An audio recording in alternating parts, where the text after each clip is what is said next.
Bueno, hola a todos, bienvenidos a una nueva pizarra y en esta ocasión pues nos toca hacer la pizarra del Atlético de Madrid con el Leipzig. Esos cuartos de final donde el Atleti pues es verdad que tras eliminar al Liverpool pasaba a ser uno de los favoritos y donde en principio el Leipzig pues bueno era un poco quizás la cenicienta entre comillas y era el equipo que más o menos todos podían querer, aún sabiendo que tenía muchas virtudes pero poca experiencia a estas alturas de la competición. Bueno, pues pasó un poco todo lo contrario. Vamos a ver por qué el Atleti no estuvo bien. En gran parte también mucha culpa la tuvo el Leipzig, que al final pues manejó muy bien diferentes registros y yo creo que el Atleti no llegó a sentirse cómodo prácticamente en ningún momento del partido, pero en principio vamos a ver un poco los sistemas y ya entramos en profundidad en el análisis de cada uno de los equipos. Vemos el Atlético de Madrid, no hay variaciones en cuanto al sistema, 1-4-4-2 clásico, pero sí hay cambios a la hora de hacer el once inicial. Importante o quizás lo más destacable es la entrada de Herrera. Bueno, no estuvo bien, como el centro del campo en general. Al final ahí yo creo que la presencia de Thomas te da un equilibrio que Herrera no pudo dar ayer y ahí por ahí el Atleti sufrió bastante y se notó bastante. No estuvo en ningún momento cómodo el Atlético de Madrid en el partido. Al final yo creo que la distancia entre líneas fue muy larga, pero eso lo vamos a empezar a analizar ahora, una vez que también veamos algo del Leipzig. Por su parte, pasamos al equipo alemán. Vemos un sistema de juego un tanto diferente, digamos, ¿no? Tenían dos opciones muy claras y muy definidas. Un sistema de juego para atacar, un sistema de juego para defender. Para defender utilizaban 1-4-2-3-1. Lo que hacían era que vemos el sistema, Laimer se metía hacia adentro con Campbell, Dani Olmo se quedaba más de media punta con Nkunku y con Sabitzer, Poulsen arriba y aquí ya Angelino bajaba y hacían la línea de 4. Esto cambiaba en ofensivo. En ofensivo lo que hacían, fijaros, una línea de 3 para una salida clara de balón, Campbell con libertad total de movimientos, Dani Olmo exactamente igual, con libertad de movimientos como más media punta, y luego aquí ya jugaban Nkunku y Angelino, sí que ocupaban más la banda, pero aquí bien Sabitzer o Laimer se metían hacia adentro para dejar el espacio a uno de los dos, nunca lo ocupaban los dos, siempre venía uno y lo que hacían ahí luego ya era meter siempre un segundo jugador más con las ayudas de Klostermann y de Halstenberg. Siempre se incorporaban como si fueran dos interiores al centro del campo, algo muy destacable y enriquecedor el análisis del equipo alemán, porque yo creo que hizo multitud de cosas. Y luego ya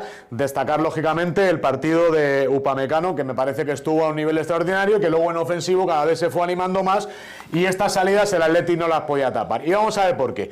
El Atleti empieza con un repliegue intensivo, metidos en primera mitad de campo, hace poco pressing en altura y cuando lo hace no es eficaz. No es eficaz porque, sobre todo, Diego Costa y Llorente están siempre paralelos. Fijaros, los voy a poner aquí y siempre están paralelos. Una salida de pressing de 2 contra la salida de 3, más Campbell que venía en ayuda y movilidad por todo el espacio, más Laimer que se metía adentro, acumulaban siempre, fijaros, a la espalda de Diego Costa y de Llorente, Laimer se venía por aquí y fijaros qué superioridad, un 5 contra 2 y encima Diego Costa y Llorente defendían paralelos. Me da igual la altura, me da igual que estén aquí o que estén aquí. Siempre la ejecución de la salida de balón era la misma por parte de los alemanes. Si el Atleti se metía en repliegue intensivo, la salida hasta el medio del campo la tenían ganada porque no tenían oposición. Si el Atleti adelantaba, a estos dos jugadores le ganaban la espalda siempre con facilidad.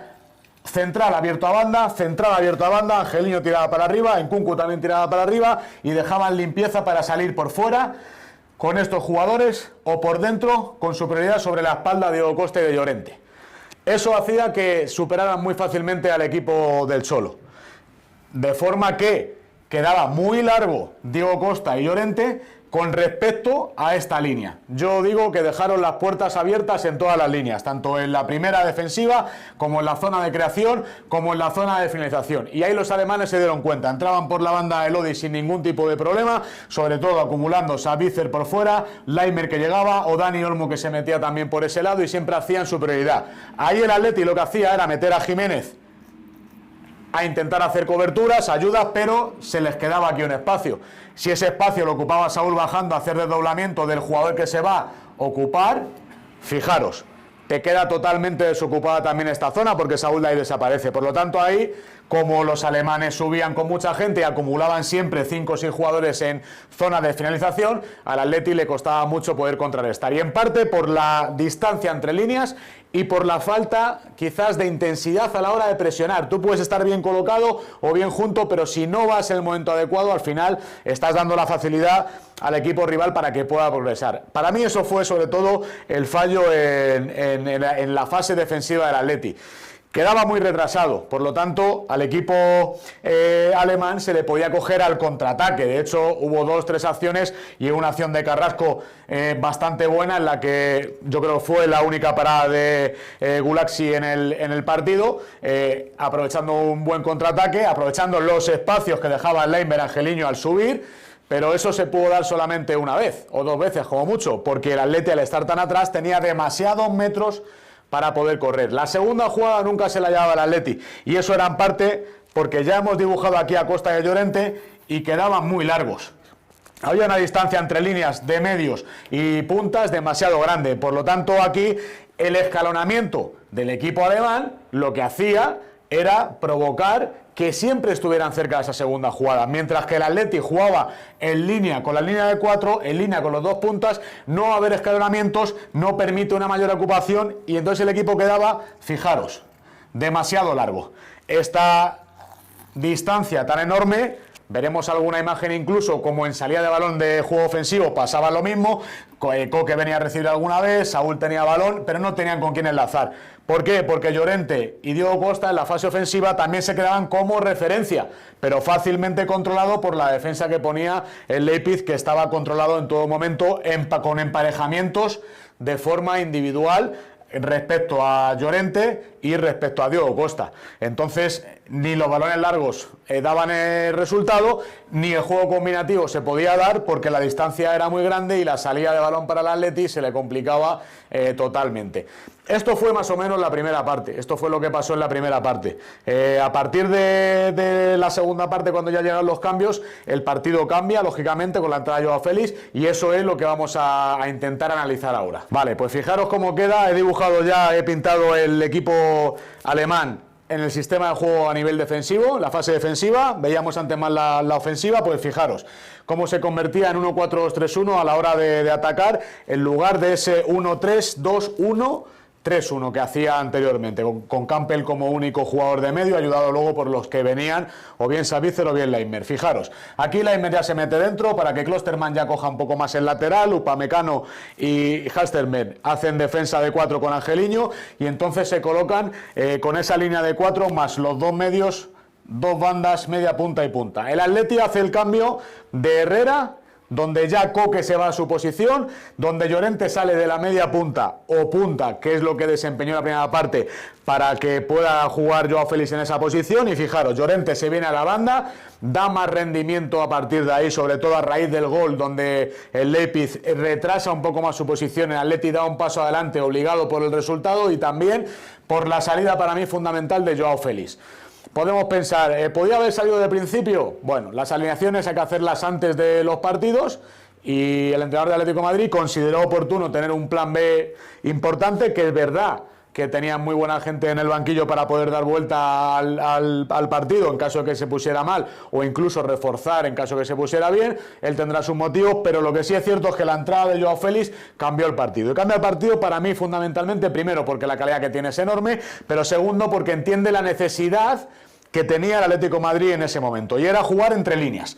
Fijaros dónde le coloco, entre líneas, haciendo daño, donde viene a recibir, donde en ningún momento Diego Costa ni Llorente en la primera parte se habían dejado ver por ahí, no habían dado ofrecimiento al equipo en ningún aspecto durante la primera parte. Por lo tanto, no tenía soluciones el poseedor de balón, optaban por jugar largo, y aquí en los duelos se lo ganaban, porque encima la segunda jugada no llegaba el Atleti por la distancia de la que hablaba en la primera parte. Bueno, ahora eso se corrige con Joao Félix, aquí entre líneas, movilidad, recibiendo balones, yendo a jugar y creando líneas de pase para que el poseedor de balón en cualquier momento le pudiera encontrar. Él se encuentra a gusto, se encuentra cómodo, hace 2 o 3 acciones muy buenas, y de hecho ya sabemos que provoca el penalti, lo lanza, hace gol, y el Atleti en ese momento se mete otra vez de lleno en la eliminatoria, empatándola.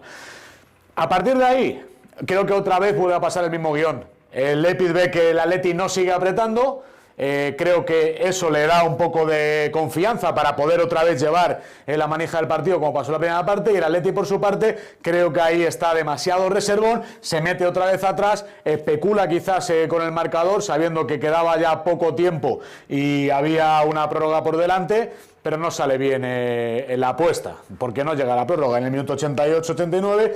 Encajas ese gol, que puedes decir que es mala suerte, rechace, lo que quieras, pero al final hay un tiro desde esta zona, y al final si tiras desde esta zona y el equipo contrario está rondando, te juegas a que al final te puedan hacer ese gol. Yo creo que el Atleti no estuvo fuerte, no estuvo contundente, no hay una intensidad necesaria para que a nivel defensivo dé esa seguridad que siempre ha mostrado, y sobre todo más en otras temporadas. En esta ocasión no la tuvo, y yo creo que por ahí vinieron los problemas. Respecto a los cambios, destacar solamente el de la entrada de Morata por Costa, pero ya fue en el minuto 72. A partir de ahí no hubo ningún cambio más. Se puede pensar, podía haber hecho más cambios, menos cambios. Bueno, nunca lo vamos a saber porque el resultado es el que es y el partido ya se ha jugado. Lectura importante, yo creo que el Atleti debe llevar los galones en una eliminatoria como esta, a partido único, siendo yo creo por equipo, por entidad superior hoy en día el Leipzig, pero hay que reconocer que el equipo alemán estuvo mejor que el equipo rojiblanco. Creo que al final fue justo merecedor de la victoria y se planta en semifinales por primera vez también en su historia, valga la redundancia. Bueno, es un poco el resumen del partido. No he metido los cambios del Leipzig porque al final era jugador por jugador con las mismas funciones. Destaco, eso sí, la entrada de Adams por Laimer haciendo esa función de banda y de ayuda hacia el medio. Bastante interesante el equipo alemán, el análisis que conlleva pues que ataque de una forma y defienda de otra, esa movilidad de los jugadores. Le dio resultado ayer. Creo que al final, pues lo que comentaba antes, resultado justo. Espero que os haya gustado la pizarra y pues para todos los atléticos ya vendrá otra ocasión. Que tengáis buen verano y que os guste la pizarra y paséis buen fin de semana. Venga, un placer.